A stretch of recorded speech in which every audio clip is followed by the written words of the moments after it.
Penasehat Keamanan Nasional Gedung Putih Jake Sullivan mengatakan masyarakat Amerika pantas menerima rasa berterima kasih dari Ukraina. Hal ini ia sampaikan saat merespon aktivis Ukraina yang bertanya apakah Presiden Joe Biden menahan keanggotaan Kiev di Organisasi Pertahanan Atlantik Utara NATO karena ia takut Rusia menang dan Ukraina kalah. Amerika Serikat telah menyediakan begitu banyak kapasitas untuk membantu memastikan tentara-tentara Ukraina yang berani memiliki amunisi pertahanan udara, infanteri, kendaraan tempur, peralatan pencinak ranjau, kata Sullivan seperti dikutip The Guardian. Menteri Pertahanan Inggris Ben Wallace juga melontarkan pernyataan senada di sela pertemuan NATO di Lithuania. Wallace menjawab pertanyaan wartawan mengenai keluhan Presiden Ukraina Volodymyr Zelensky mengenai tidak adanya kerangka waktu bagi Kiev untuk bergabung dengan NATO.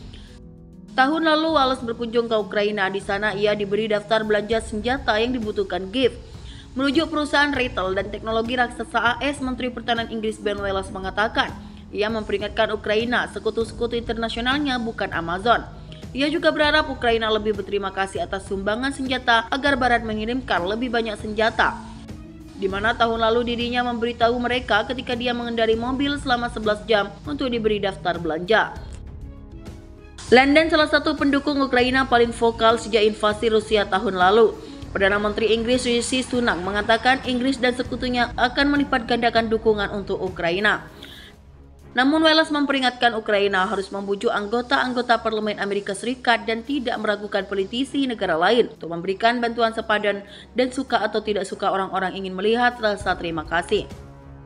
Presiden Ukraina Volodymyr Zelensky mengeluh di media sosial dengan mengatakan aneh bagi Kiev diberitahu diterima di NATO tapi tidak ada kerangka waktu atau syarat yang perlu dipenuhi. Namun Zelensky menurunkan nadanya pada Rabu kemarin. Ia mengatakan hasil pertemuan NATO baik meski ia belum menerima undangan resmi bagi Ukraina untuk bergabung dengan NATO. Ia menerima berita baik mengenai paket bantuan pertahanan dan aliansi itu. Dalam konferensi pers, Zelensky mengatakan dia tidak mengerti pernyataan Wallace. Menurut Zelensky, Ukraina selalu berterima kasih pada Inggris, pada Perdana Menteri dan Menteri Pertahanan karena mereka selalu mendukung Ukraina. Dan Zelensky mengungkapkan tidak tahu maksudnya dan harus bagaimana lagi Ukraina berterima kasih.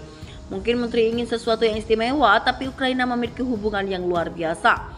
Ditanya tentang pernyataan Wallace, Sunak mengatakan Zelensky menyampaikan terima kasih atas dukungan yang diberikan sejauh ini dan akan semakin banyak dukungan yang akan diberikan. Dalam konferensi pers di Vilnius, Sunak mengatakan bahwa Presiden Zelensky menyampaikan terima kasihnya atas apa yang telah kami lakukan dalam beberapa kesempatan. Dirinya sepenuhnya memahami keinginan Vladimir untuk melakukan semua yang bisa ia lakukan untuk melindungi rakyatnya dan menghentikan perang, dan Inggris akan terus memberinya dukungan yang ia butuhkan. Pertemuan puncak para pemimpin negara aliansi Fakta Pertahanan Atlantik Utara NATO di Vilnius, Lithuania yang menghadirkan Presiden Ukraina Volodymyr Zelensky mendapat tanggapan dari Rusia. Kementerian Luar Negeri Rusia pada hari Rabu mengatakan KTT NATO di Vilnius, Lithuania menandai kembalinya aliansi ini ke pemikiran dan skema era Perang Dingin. Dalam sebuah pernyataan di situs webnya, Kementerian Luar Negeri Rusia tersebut mengatakan negara barat hanya melindungi kepentingan 1 miliar orang dari populasi negara-negara anggotanya. Aliansi ini hanya memperjuangkan hegemoninya, mencoba menghentikan pembentukan dunia multipolar, termasuk dengan cara-cara militer. Bagi Barat, tatanan berbasis aturan adalah hak prerogatif yang dirampas untuk melanggar hukum internasional. Hasil dari tindakan NATO sudah sangat diketahui berkembangnya serang ketidakstabilan, penghancuran negara, terorisme yang merajalela, kejahatan perang yang tidak dihukum. Daerah warga sipil termasuk anak-anak harus mengungsi yang tak ada habisnya, kata laporan itu seperti dilansir dari Anadolu. Menurut Rusia, aliansi ini telah membuktikan ketidakmampuannya untuk beradaptasi dengan situasi geopolitik baru. Tuntutan di bidang keamanan dan AS serta sekutunya juga berusaha untuk menahan pusat-pusat pembentukan dunia multipolar, tambahnya. Kementerian tersebut juga menuduh NATO sebagai organisasi munafik. Aliansi itu selalu menunjukkan tuduhan kepada Rusia sebagai ancaman sementara mereka meningkatkan kehadiran militernya dan membangun fasilitas penyimpanan militer di dekat perbatasan Rusia, termasuk melatih tindakan ofensif terhadap Rusia dalam latihan militer. Layanan diplomatik menunjukkan bahwa jumlah pasukan di daerah sekitar Rusia meningkat menjadi 300.000 dan tidak ada yang menyangkal bahwa sistem pertahanan udara dikerahkan untuk melawan Rusia. NATO secara konsisten menurunkan ambang batas penggunaan kekuatan dan memperkuat komponen nuklir dalam perencanaan militer. Ukraina menjadi ujung tombak perang NATO melawan Rusia dan dijanjikan keanggotaan dari senjata jarak jauh. Pada saat yang sama, Georgia, Bosnia, dan Herzegovina, dan Moldova berada di urutan berikutnya untuk bergabung dengan aliansi ini. Finlandia dan Swedia diterima dengan cara yang lebih cepat dan Arktik sedang dimiliterisasi. Timur Tengah dan Afrika telah dinyatakan sebagai zona kepentingan strategis di mana Washington dan sekutunya mencoba untuk memaksakan perintah mereka sendiri dan menyedot sumber daya sesuai dengan pola neokolonial yang telah terbukti.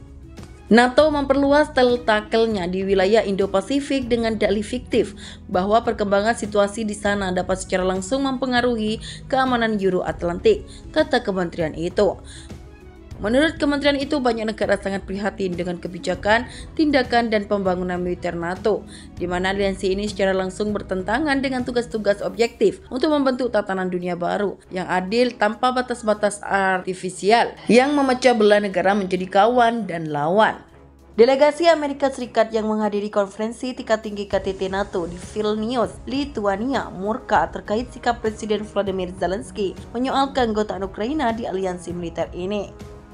Kemarahan itu terungkap dari pejabat yang mengetahui masalah tersebut, demikian dikutip Washington Post pada hari Selasa. CNN menyebut kehadiran Zelensky sebagai persatuan yang mengancam usai dia mengeluarkan komentar pedas. KTT NATO berlangsung pada 11-12 Juli. Zelensky hadir di pertemuan puncak ini dan akan menggelar pertemuan dengan Presiden Amerika Serikat Joe Biden. Zelensky sebelumnya jengkel ke NATO karena tak kunjung memberi peta jalan yang jelas terkait keanggotaan Ukraina.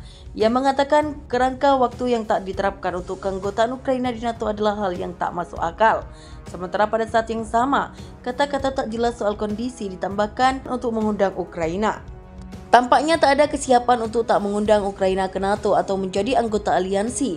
Ketidakpuasan adalah kelemahan dan saya akan membahas ini di KTT, kata Zelensky. Dia juga kesal dengan gagasan bahwa Ukraina disebut belum siap untuk undangan bergabung dengan NATO apalagi menjadi anggota penuh. Dalam postingannya di Twitter, Zelensky mengungkapkan bahwa sekarang dalam perjalanan di Vilnius pihaknya menerima sinyal bahwa kata-kata tertentu sedang dibahas tanpa Ukraina. Zelensky mengklaim para pemimpin NATO tak serius mengundang Ukraina bergabung dengan aliansi militer.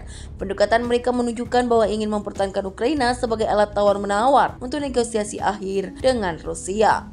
Sekretaris Jenderal NATO Jens Stoltenberg kemudian berusaha meredakan kemarahan Zelensky. Stoltenberg mengatakan kepala negara anggota NATO memberi sinyal positif terkait keanggotaan Ukraina.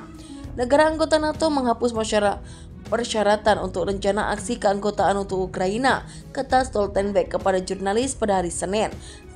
Di kesempatan terpisah pada Selasa, Stoltenberg mengatakan perubahan aksesi ini dari proses 2 langkah menjadi proses 1 langkah. Pada tahun 2008, NATO berjanji Ukraina akan menjadi sekutu aliansi ini.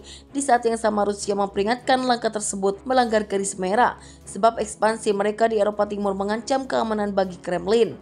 Rusia kemudian mengajukan proposal dengan maksud menegosiasikan perluasan NATO pada 2021, namun AS dan sekutu menolaknya.